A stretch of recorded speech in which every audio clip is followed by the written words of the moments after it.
자, 이렇게 해서 히브리서 11장 결론을 맺게 되는데, 오늘과 또 다음 시간, 2시간에 걸쳐서 이 말씀을 정리하고자 합니다.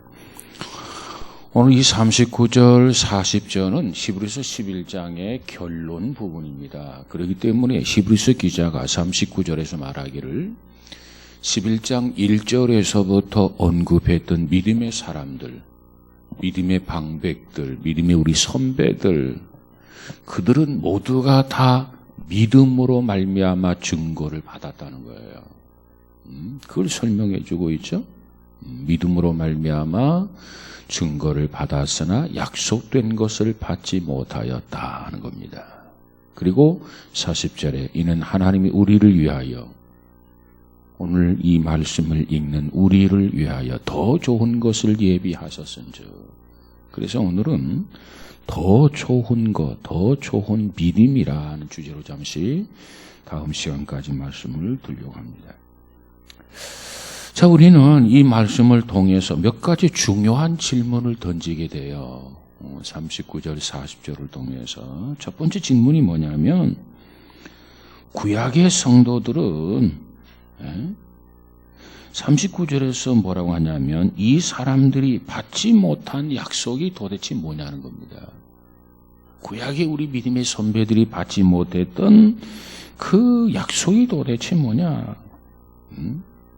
아벨이라든가 노아라든가 아브라함이라든가 이런 기라성 같은 믿음의 인물들이 있는데, 그들이 어떤 의미에서 약속을 받지 못했다고 하는가, 그 점이에요.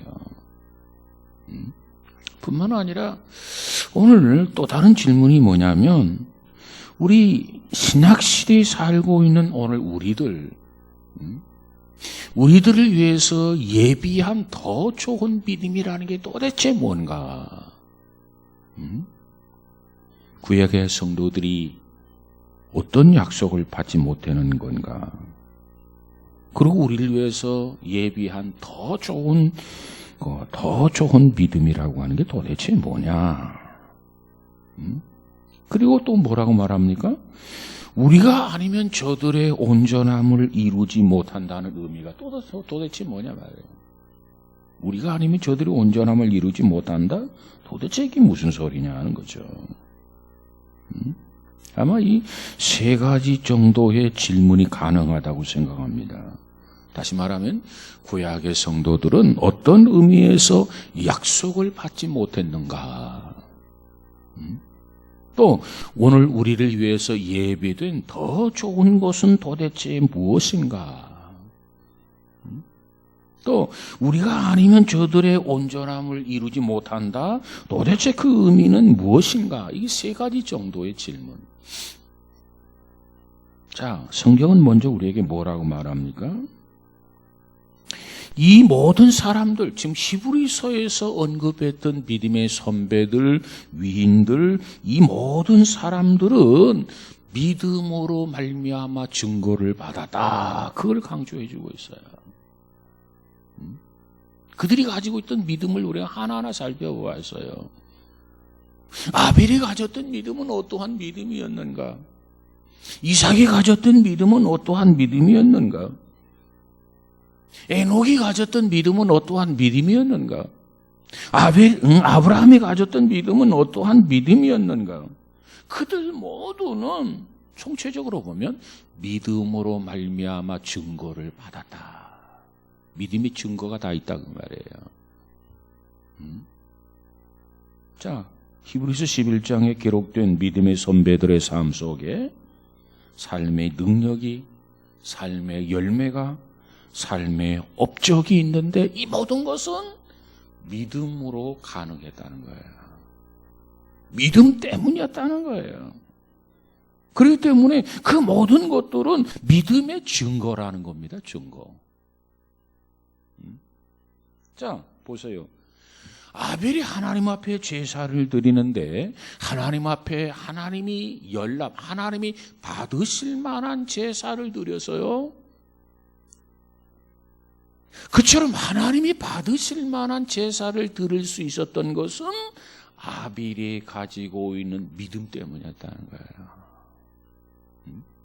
이 구약에서의 제사는 어느 신약에서의 예배로 보여지는데, 자, 아벨이 드렸던 그 제사를 하나님이 연락할 수 있도록 믿음으로 드렸다. 그렇다면 오늘 우리에게도 하나님 앞에 예배를 드림에 있어서 믿음으로 드려야 하나님이 연락하신다는 겁니다.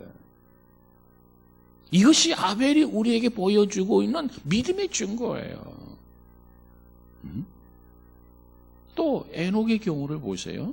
에녹은 그 시대 너무너무 악한 시대였습니다. 내가 하나님을 경외하지 못하고 경건하게 살지 못하는 거, 세상이 너무 악해서, 여러분 이게 변명이지 이유가 될 수가 없어요. 왜? 보세요. 에녹은 그 시대에 악한 사람들이 즐비하고 악한 시대에 살았지만 그 가운데서도 에녹은 하나님과 300년 동안 동행을 했는데 믿음으로 동행했다는 거예요. 오늘 세상이 아무리 타락하고 말세를 치닫고 있어도 오늘 우리는 이와 같이 에녹처럼 하나님과 동행할 수 있어야 돼요. 어떻게? 믿음으로. 이게 믿음의 증거라는 겁니다. 또 보세요. 노아의 경우를 보세요. 하나님께서 야 방주를 지어라. 온갖 세상 사람들이 비웃고 조롱해요. 하나님의 말씀대로 순종할 거냐 거절할 거냐. 세상 사람들이 박수를 쳐주고 하면 영심리해서 의기양양해서 방주를 지겠지만, 특별히 성경에 보니까 이 노아가 방주를 지음에 있어서 노아 식구 외에는 모두가 다 조롱하고 모두가 다 멸시하고 모두가 다 비웃고 모두가 다 콧방아쳤단 말이에요. 그런데도 하나님의 말씀 앞에 순종할 수 있었던 것은 뭐라고 말합니까? 믿음으로 가능했다는 거예요. 방주를 지은 그 자체가 노아가 가지고 있는 믿음의 증거라는 겁니다. 아브라함의 경우를 보세요. 하나님께서 아브라함에게 나타나서 야 아브라함아 너 본토 친척 아비 집을 떠나라 이렇게 말씀하죠. 그러면서 내가 너를 위해서 땅을 예비한 땅이 있다는 겁니다. 약속의 땅이 있다는 거예요. 그 땅을 향해서 가라는 거예요. 아브라함이 오늘날로 말하면 예언자가 되고 선지자가 되고 장로님이 되고 목사님이 되었더라고 한다면 이 말씀을 붙들고 결단하기가 쉬웠겠죠. 그런데 생전 처음 보는 하나님이에요. 창세기 12장에 하나님이 나타나시기 전에 아브라함이 믿음을 가진 사람이 아니라 그 말이에요. 하나님이 누구인지 아는 사람이 아니야. 전혀 생판 모르는 하나님께서 아브라함에게 나타나서 이 말씀을 하신단 말이에요. 그런데 야 이거 정말 내가 헛개비 본 거 아니야? 이건 내가 도깨비 본 거 아니야? 내가 이거 귀신 만난 거 아니야? 하고 일축에 버릴 수 있겠죠. 근데 아브라함은 그 말씀을 처음 들었어요. 근데 그 말씀을 붙들고 모험적으로 이 말씀대로 출발하게 됩니다. 이게 아브라함의 믿음의 증거라는 거예요. 아벨이 없었더라면, 믿음이 없었더라면 어떻게 하나님 앞에 연락되는 제사를 드렸을 수 있을까요? 다른 사람처럼 그냥 똑같이 그냥 대충대충 해버리고 말았겠죠. 근데 아브라함에게는 믿음이 있었습니다. 보세요. 에녹도 다른 사람과 더불어서 그저 적당히 같이 그저 다른 사람처럼 그냥 물 흘러가듯이 그렇게 휩싸여서 그저 적당히 타협하며 살아갈 수 있잖아요. 그런데 에녹은 믿음이 있었기 때문에 그걸 용납하지 않았어요. 그래서 하나님과 동행할 수 있었던 겁니다. 이게 믿음이 준 거예요.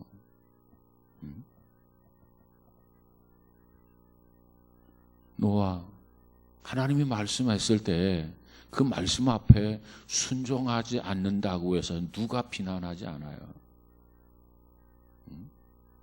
그런데 믿음이 있었기에 가다하게 순종하지 않을 수가 없었어요.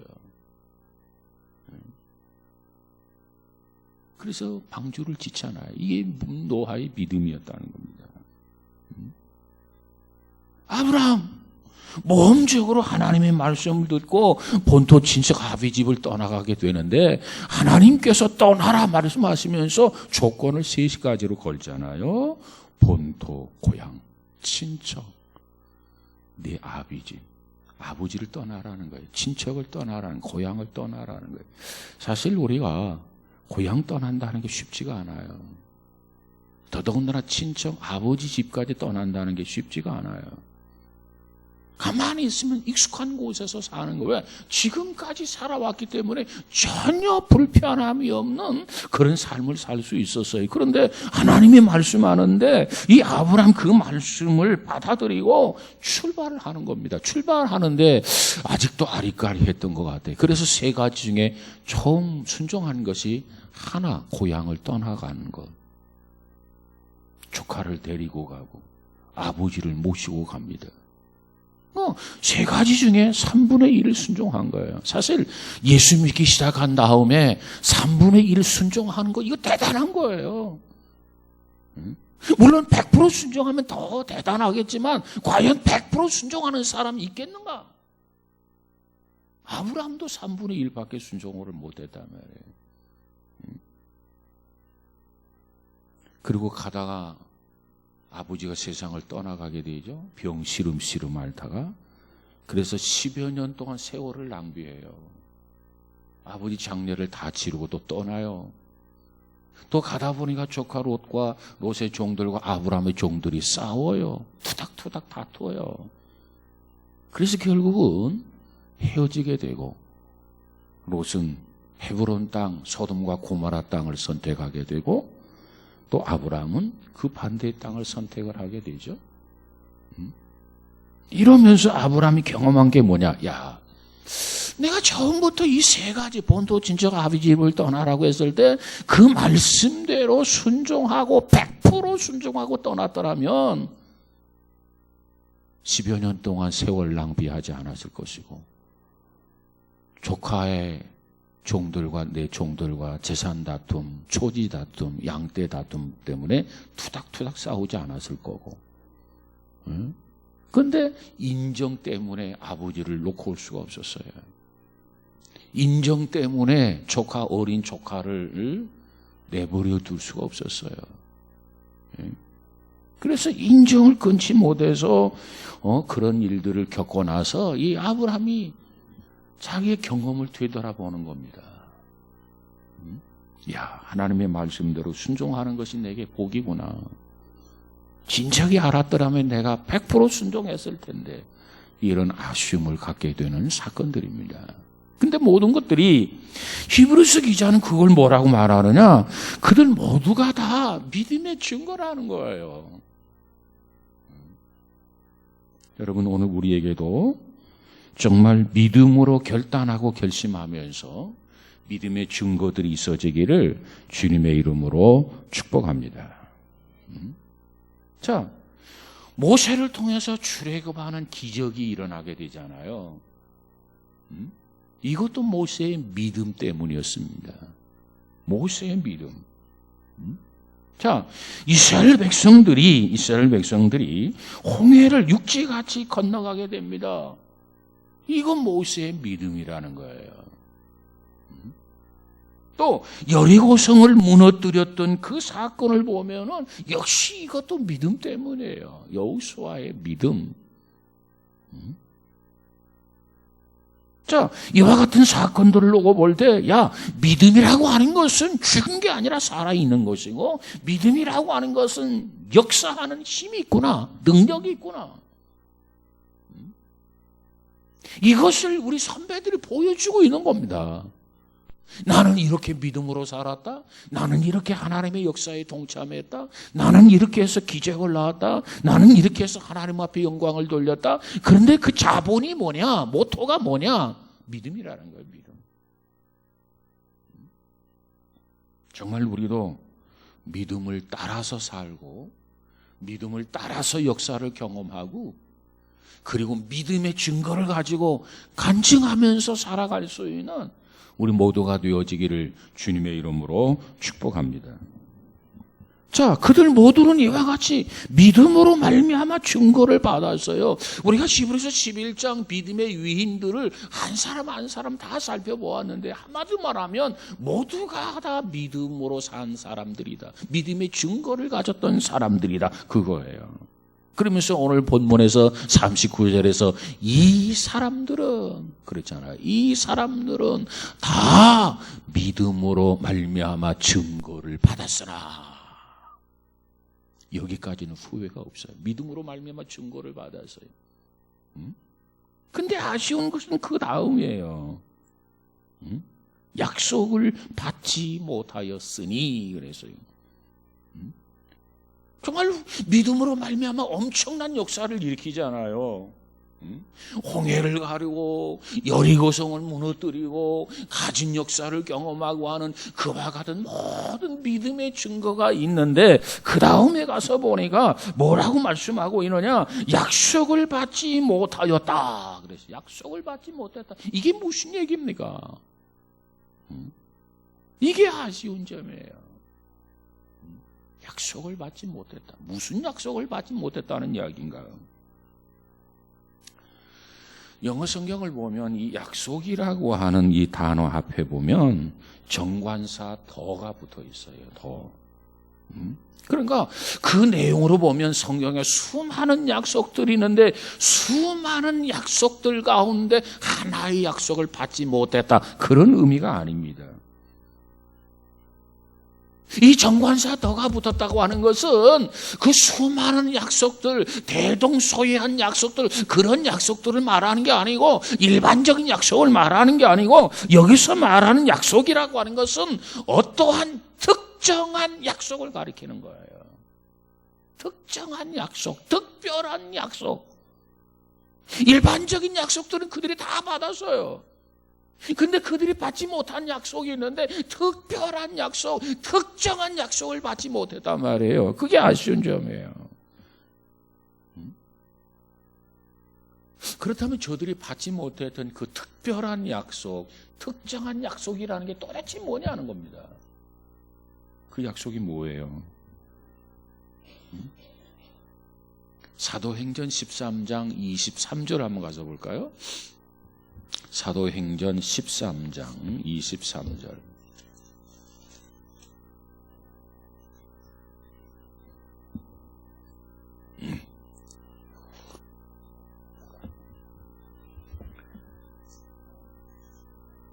특별한 약속을 받지 못했다. 아브라함이 특별한 약속을 받지 못했고 모세가 특별한 약속을 받지 못했고 아벨이 특별한 약속을 받지 못했고 이삭이 특별한 약속을 받지 못했고 여호수아가 특별한 약속을 받지 못했고 요셉이 특별한 약속을 받지 못했어요. 그럼 그들이 말하는 특별한 약속을 받지 못한 그 특별한 약속이라는 게 도대체 뭐냐? 사도행전 13장 23절을 보도록 합니다. 시작. 하나님이 약속하신 대로 이 사람의 후손에서 이스라엘 위하여 구주를 세우셨으니 곧 예수라. 이 약속을 못 받았어요. 아브라함에게 하나님께서 야 내가 너희를 위해서 메시아를 주겠다. 모세에게 야 내가 너희들에게 메시아를 주겠다. 그 모세가 아브라함이 그런 특별한 약속을 받지 못했어요. 너가 내 말을 따르면 너희 앞길이 형통하리라. 이런 일반적인 약속은 엄청나게 많이 받았지요. 계명을 주면서 계명을 지켜라. 그래야면 내가 너와 함께한다, 동행한다. 이 약속들은 저들이 엄청나게 많이 받았지만은 그런 약속과 비교할 수 없는 특별한 약속, 특정한 약속은 그들이 받지 못했단 말이에요.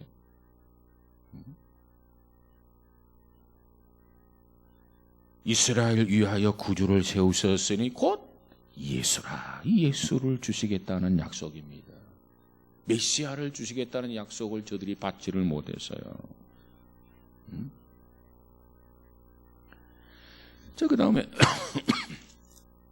32절 33절을 한번 가서 보십시다. 32절 33절 사도행전 13장입니다. 시작.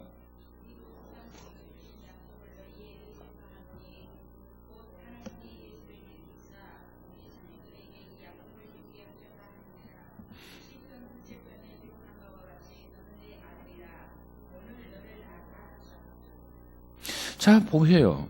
여기서 지금 강조하고 있는 것은 예수라, 메시아라. 그런데 조상들에게 주신 약속을 너에게 전파하는 곧 하나님이 예수를 일으키사 우리 자녀들에게 이 약속을 이루게 하셨다 함이라. 이 특정한 약속, 특별한 약속은 누구에 관한 약속이냐면 예수님에 관한 약속입니다. 메시아를 주시겠다는 이 약속, 메시아가 구원의 메시아로 오신다고 하는 것. 자, 구약시대에 이스라엘 백성들에게 하나님께서 유일한 희망을 주셨어요. 희망. 그 희망이라는 게 뭐냐면 이 구세주가 오신다고 하는 것을 구약의 신앙인들은 여러 가지 메시지, 교훈적인 메시지를 통해서 듣게 됩니다. 근데 그 메시아가 온다고 하는 것은 들었지만 그 메시아가 오시는 것을 보지 못하고 세상을 떠난 거예요. 그래서 약속을 받지 못했다. 그렇게 표현한 겁니다. 자, 그런데 오늘 그런 의미에서 오늘 신약의 성도들을 보면 이 구약의 성도들보다도 훨씬 더 많은 혜택과 특권과 축복을 우리는 누리고 있다는 거예요. 왜? 그들에게는 메시아에 대한 어떤 메시지는 받아서 희망은 가지고 있었지만 특별히 이 구약의 성도들을 보면 메시아가 오시기 전의 사람들이란 말이에요.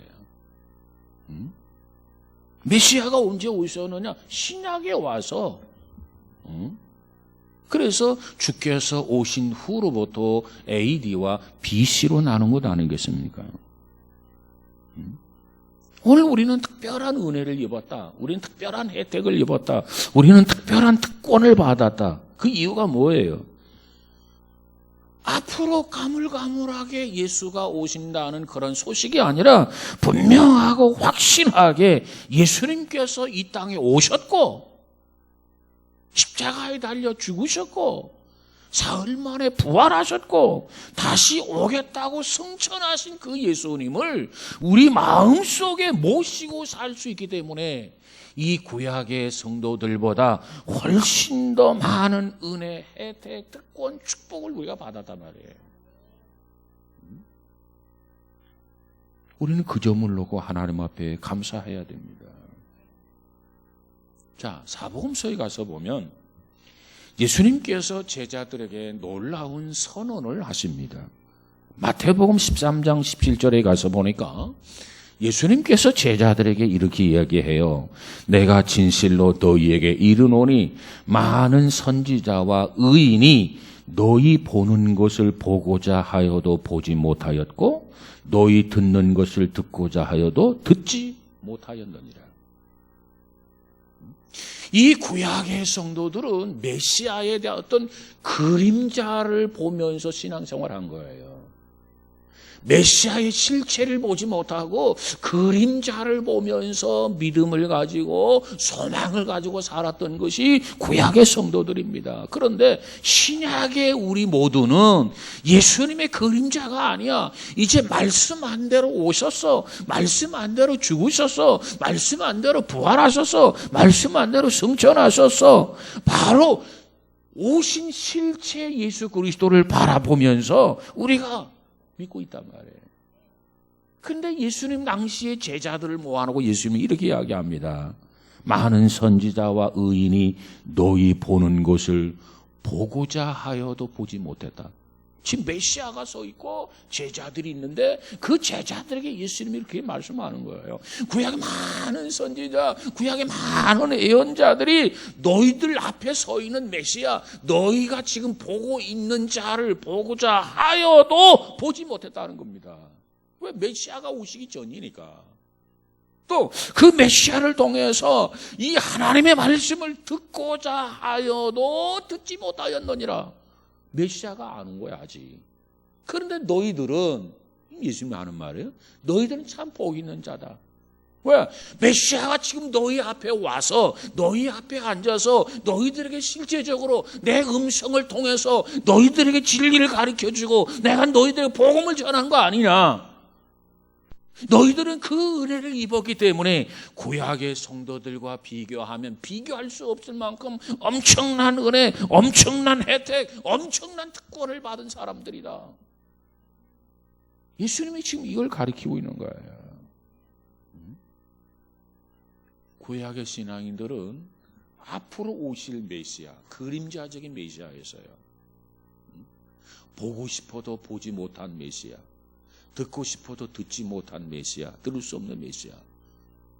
그 그림자 같은 신앙을 가슴에 품고 그들은 믿음으로 살았다는 겁니다. 그런데 오늘 우리는 어때요? 오늘 본문에 예수님의 제자들은 어떻습니까? 예수님께서 서서 말씀하시는 그 음성을 직접 자기의 귀로 듣고 가슴에 감동을 받는 그런 역사가 지금 있다는 거죠.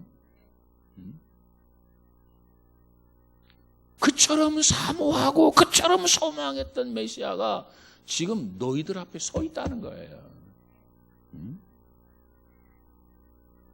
서서 말씀하십니다. 진리를 들어요. 나는 길이요 진리요 생명이라. 나로 말미암지 않고는 아버지께로 올 자가 없다. 그토록 기다렸던 그 메시아, 그토록 기다렸던 그분의 음성, 목소리, 이 메시아의 목소리, 구세주의 목소리를 지금 예수님의 제자들이 직접 지금 듣고 있다는 거예요. 이 얼마나 위대한 기적입니까?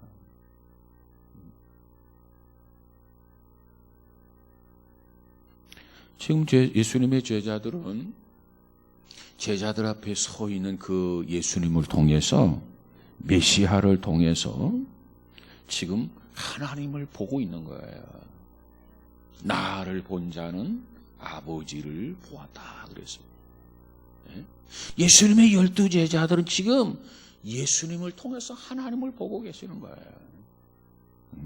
얼마나 귀한 은혜입니까? 자, 예수님은 말씀이 육신이 되어 우리 가운데 오신 분이에요. 다시 말하면 예수님은 하나님이세요. 육신을 입고 오신 하나님을 지금 예수님의 제자들은 만났고, 그분 앞에 앉아 있고, 그분을 통해서 메시지를 직접 듣게 되고, 온화한 그 목소리를 듣고 있는 게 예수님의 제자들이었어요. 그때부터 이제 제자들에게는 새로운 언약의 시대가 활짝 열렸습니다. 하나님은 역사 속에 찾아오셔서 말씀하신 대로 구체적으로 찾아오셔서, 그리고 하늘의 신령한 그 비밀, 하늘의 신령한 그 복음을 저들에게 하나하나 가르쳐 줍니다. 그리고 깨닫지 못하면 비유를 통해서 가르쳐 줘요. 알아듣기 쉽게. 왜? 깨닫게 하는데 목적이 있다 그 말이에요.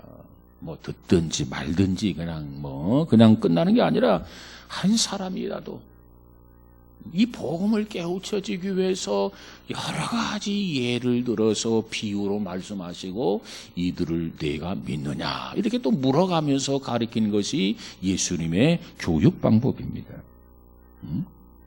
자, 성도들은 이 사실을 바로 알아야 되고, 이것이 은혜다, 이것이 축복이다, 이것이 특권이다, 그렇게 받아들이고 특별히 감사할 수 있는 우리 모두가 되어지기를 주님의 이름으로 축복합니다. 보세요. 지금까지 믿음의 사람들, 아벨이나 에녹이나 아브라함이나 노아나 모세나, 이 모든 믿음의 선진들이 받지 못했던 특혜를 우리가 받는 거예요. 그들은 보고 싶어도 보지 못해서, 듣고 싶어도 듣지를 못해서, 근데 우리는 이미 오셔서 이루어 놓은 역사를 성경을 통해서 다 알게 되었다 그 말이에요. 그림자가 아니라 실체의 모습을 우리는 보고 있단 말이에요. 그러니까 이 구약의 믿음의 사람들보다도 우리가 더 큰 은혜, 더 큰 축복을 받았다, 이 점을 생각하고 하나님 앞에 더더욱 감사해야 되는 줄로 믿습니다. 그런 의미에서 보면 신약의 성도들은 복을 받았다. 상대적으로 비교해보면 구약의 성도들보다도 많은 축복을 받았다. 그러니까 더더욱 감사해야 돼요. 우리가 이 성경을 이렇게 놓고 볼 때, 자, 창세기가 여기 있다고 가정해 보세요. 창세기. 그리고 이쪽에 계시록이 있다고 생각해 보세요. 역사를 이 라인으로, 선으로 이렇게 쭉 한번 놓고 보세요. 자, 가운데가 십자가, AD와 BC로 나눠지죠. 십자가를 중심으로 해서 주전, 주후. 그러니까 주님 오시기 전의 신앙인들은 가물가물한 그 어떤 그림자 보고 여기까지 믿음으로 살아온 거예요. 에? 가물가물한 그림자 보고 불분명한 것을 보면서 그걸 믿음으로 달려온 거예요. 근데 우리는 이미 십자가가 다 이루어졌어요. 모든 거 다 이루어 놓아서 예수님께서 말씀하기를 다 이루었다 선언했어요. 이미 이루어 놓은 그 다 사실, 그 역사적 사실을 우리는 보면서 신앙생활 하는 거란 말이에요. 그렇다고 본다면 우리는 구약의 성도들보다 오늘 우리는 훨씬 더 하나님 앞에 감사해야 되고, 더 훨씬 더 하나님 앞에 믿음을 붙들고 살아야 되고, 이 구약의 성도들보다 훨씬 더 우리는 헌신적인 삶을 살아야 돼.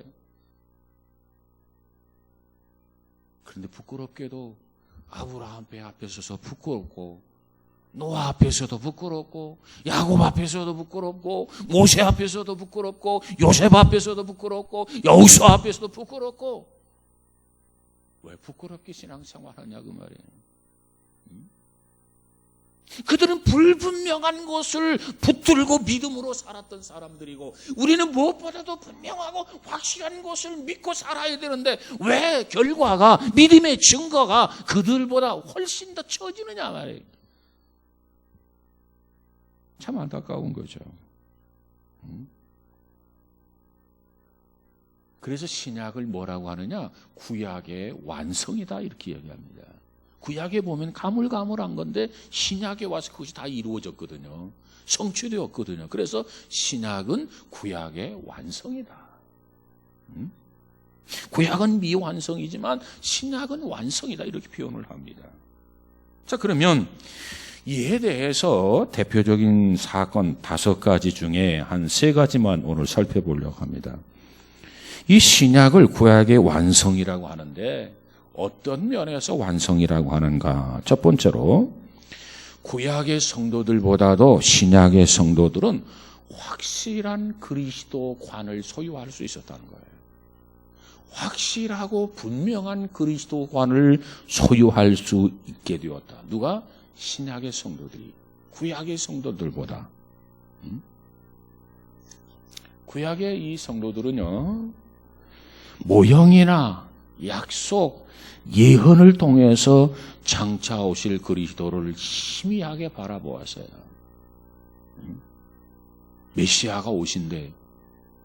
어디 그게 써 있어? 아니, 성경에 있잖아. 예언서에 있잖아. 선지서에 있잖아. 에이, 메시아가 오실까? 근데 신약의 성도들은 메시아가 오셨어. 말씀대로 오셨고, 말씀대로 죽으셨고, 말씀대로 부활하셨고, 말씀대로 승천하셔서 이제 남은 것은 말씀대로 재림하는 거야. 이거예요. 예수님은 역사 속에 찾아오셨어요. 그래서 역사 속에서 십자가를 몸소 지었어요. 그리고 모두가 바라볼 수 있는 골고다 언덕 그 꼭대기에 십자가 달려서 비참하게 운명하셨어요. 이미 오신 그리스도를 통해서 우리는 구체적인 지식을 가질 수 있게 되었어요. 그리고 나아가서 예수님은 우리를 위해서 십자가에 죽으셨다. 그리스도를 증거하는 분명한 증언을 우리가 할 수 있게 되었습니다. 왜? 내가 이루어진 것들이 불분명하다면 분명한 증언을 할 수가 없어. 우리가 보통 그러죠. 뭐가 어쩌고 저쩌고 그렇다 그러면 네가 봤어? 본 사람은 어때요? 내가 봤어. 이렇게 이야기하지만 본 건 아니지만 보지도 못하면서 보지도 못하면서 뭘 그러는 거야? 그러면 할 말이 없는 거야. 근데 이미 신약의 성도들은 예수님이 이 땅에 오셨어. 보았어? 보았지. 사흘 만에 부활하셔서 그거 보았어? 보았지. 다시 온대 그거 보았어? 아직 보지 못해서. 그러나 지금까지 말씀대로 이루어진 것을 볼 때 분명히 나는 이거 믿어. 이렇게 대답하고 이렇게 증언할 수 있는 거예요. 그렇기 때문에 우리는 신약의 성도들은 구약의 성도들보다도 행복한 사람들입니다. 우리는 행복한 사람인 것을 알아야 돼. 구약의 성도들은 앞으로 오실 희미한 그 예수님을 바라보고도 그처럼 믿음으로 살았는데, 믿음의 증거를 남겼는데, 놀라운 믿음의 삶을 살 수 있었는데, 오늘 우리는 확실한 그리스도관을 가지고 있으면서도 왜 믿음으로 살지 못하느냐 말이에요. 분명한 그리스도관을 가지고 있으면서도 왜 풍성한 삶을 살지 못하느냐 말이에요. 히브리서 기자가 지금 이걸 강조해 주고 있는 겁니다. 원하기는 아브라함보다도 더 훌륭한 믿음의 삶을 살아야 돼요. 논리적으로 볼 때 그들은 희미한 가운데 불분명한 믿음을 붙들고 그렇게 살았는데 우리는 분명한 사건을 놓고 그걸 믿고 사는데 왜 우리가 믿음의 증거가 없느냐는 얘기입니다. 아무쪼록 우리 모두에게도 이와 같이 확실한 그리스도관을 통해서 정말 아름다운 삶을, 풍성한 삶을 살아갈 수 있는 우리 모두가 되어지기를 주님의 이름으로 축복합니다. 확실한 그리스도관, 예수 그리스도는 메시아다, 구세주다라고 하는 그리스도의 관이 필요해요. 두 번째로는 구약의 성도들보다도 확실한 구원관을 갖게 됐어요.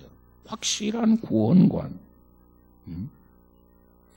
자, 이 구약의 성도들 물론 하나님을 믿는 믿음으로 구약의 성도들도 구원을 받았습니다. 자, 그런데 그들은 예수 그리스도가 이 땅에 오시기 전이고 십자가에 죽기도 전이고 부활하기도 전이고 승천하기도 전이고 그렇기 때문에 그들의 구원은 오늘날 우리처럼 이와 같이 분명하고 이와 같이 확신을 하게 선포할 수가 없었다 그 말이에요. 당신 구원 받았어?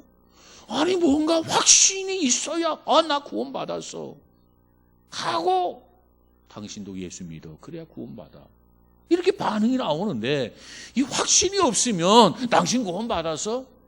글쎄 아직 잘 몰라. 뭐가 구원인지 어쩐지 그냥 부인이 나가자고 하니까 나가는 거고 부모가 나가라고 하니까 이렇게 나가는 거고 우리 자식들이 교회에 나가라고 그렇게 그냥 하길 때문에 그냥 나오는 거지. 내가 뭘 알아서 나가나? 그렇게 이거 꽁무니를 뺀단 말이에요. 구약의 성도들은 아직 아무것도 이루어놓지 않았던 그 미완성의 믿음이에요. 그걸 통해서 그들이 구원받아요. 근데 오늘 우리는 이미 다 성경대로 오셨고 성경이라는 게 뭐예요? 이미 다 예언되어 있던 그 사실에 따라서 그 스케줄에 따라서 성경대로 오셨고 성경대로 죽었고 성경대로 부활했고 성경대로 승천했고 이제 남은 것은 성경대로 재림하는 이거 하나 남았다는 거예요. 나는 이거 믿는다. 이 확신을 가져야 누구를 만나든지 예수를 믿어라. 예수님이 이 땅에 재림하시면 세상을 심판하고 세상은 멸망하게 된다. 그리고 하나님 나라 입성하게 된다. 이런 증거자가 될 수 있다 그 말이에요. 우리가 이와 같이 하나님의 백성으로 구원받는 데는 우리가 이와 같은 메시아를 믿음으로 말미암아 죄 문제를 실제적으로 다 해결을 한 거예요. 사함 받은 거예요. 그래서 믿음으로 말미암아 의롭다함을 얻은 거예요. 그래서 그 의를 통해서 하나님 나라에 당당하게 입성하게 되는 것을 믿으시기 바랍니다. 사실 엄밀하게 보면 그리스도의 죽음과 부활의 사건이 없는 복음은요, 복음이 아닙니다. 그리스도의 죽음과 부활이 없는 기독교는 기독교가 아닙니다. 그건 진리가 아니에요. 그런데 구약의 성도들은 그것을 희망하는 믿음으로 구원을 받은 거예요. 이미 우리는 그것이 다 이루어진 것을 보고 구원을 받는 거예요. 그러니까 우리의 구원관이 구약의 성도들 구원관보다 더 확실하고 더 분명해진 거죠.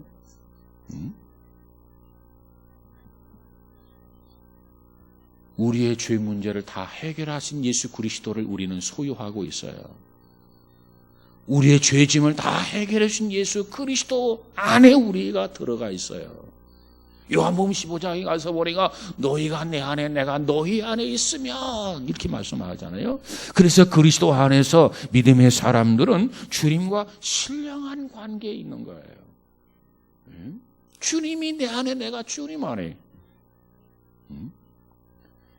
그래서 구약의 성도들은 그것을 바라고 그것을 희망하고 그것을 기다리는 믿음으로 구원을 받았는데, 오늘 우리 신약의 성도들은 이미 그것이 다 이루어졌고 이 성취되었어요. 그러니까 더 분명한 구원관을 갖게 된 거죠. 그러니 주님을 더 기쁘게 하고 주님을 더 구약의 성도들보다 영화롭게 해드려야 될 줄로 믿습니다. 자, 하나만 더 하죠. 성령님을 우리 안에 내주 성령님을 우리 안에 소유할 수 있어요. 성령님이 우리 안에 계시단 말이에요. 이게 무슨 얘기냐면, 구약의 성도들의 경우를 보면 참 구약의 성도들은 가지지 못했던 특권을 우리들은 갖게 된 겁니다. 물론 구약에 보면 성령님의 역사가 있었어요. 성령의 역사가. 그래서 구약의 예언자에게, 선지자에게 어떤 사명을 부여하게 될 때 성령이 그에게 임하고 그 일을 이루도록 하나님이 역사를 하셨습니다. 그리고 그 일을 이루면 구약의 성령은 이제 일 끝났다, 이제 다 마쳤다, 그리고 성령이 떠나는 거예요. 그러니까 어떤 목적을 가지고 그 목적을 부여하고 그 목적에 대한 사명을 줄 때는 그 성령이 주어져야, 성령의 능력이 임해야 그 능력이 주어져서 그 일을 감당하거든요. 그러니까 그때는 성령이 오셔요. 그리고 그 일을 마치면은 이제 성령이 떠나가요. 이게 구약에서의 성령의 역사입니다. 그래서 구약의 성도들이 뭐라고 합니까? 내게서 성령을 거두어 가지 말아주세요. 사명을 다 감당했다 할지라도 내게서 성령을 거두어 가지 말아주세요. 이것이 구약의 성도들이 사모하는 기도의 내용이었습니다. 근데 오늘날 우리는요, 그런 기도를 할 필요가 없어요. 왜? 예수님께서 이 땅에 오셔서 죽으시고 부활하시고 승천하시고, 그리고 이 땅에서 승천하실 때 내가 가면 약속한다. 뭘 약속하느냐? 보혜사 성령을 너희에게 보내주겠다. 근데 그 보혜사 성령이 한번 오면은 너희들 경험한 것처럼 구약에 들어왔다 나갔다 들어왔다 나갔다 그런 성령이 아니라, 이제 한번 오면 너희들이 원하는 대로, 너희들이 소망하는 대로 세상 종말까지, 세상 끝날까지 너희 곁을 떠나지 않으리라. 이게 주님이 주신 약속이에요. 그러니까 신약의 우리들은요, 우리 안에 성령이 오시면은요, 우리 안에 오시면 그 성령님께서 일평생 동안 세상 끝날까지 우리 안에 거하시는 것을 믿으시기 바랍니다. 이게 구약의 성도들과 신약의 성도들의 차이점이라. 구약의 성도들은 성령이 오면 기쁘고 가면 쓸쓸하고 말이지. 귀신이 들어오고 말이지. 예? 그래서 성령 떠나지 않게 해달라. 간절히 기도해서. 근데 신약에는 그런 기도할 필요 없어. 왜? 성령이 오셔서 우리 안에 내주하시고, 우리 안에 내주하시면 세상 끝날까지 우리 안에 계시는 거 믿으시기 바랍니다. 다만 그분을 박대하면 안 돼요. 기쁘게 해드려야 돼. 그분이 감화, 감동, 우리 안에서 역사할 때, 우리가 순종할 때 성령이 기뻐하시는 거 믿으시기를 바랍니다. 그렇기 때문에 오늘날 우리는 그런 기도할 필요 없어요. 이미 주님께서 주신 말씀이고 약속이란 말이에요. 구약에는 임의로 왔다가 임의로 떠납니다. 그러나 오늘 우리는 그런 기도할 필요가 없어요. 언제나 우리 안에 내주하시기 때문에 오늘도 여러분 안에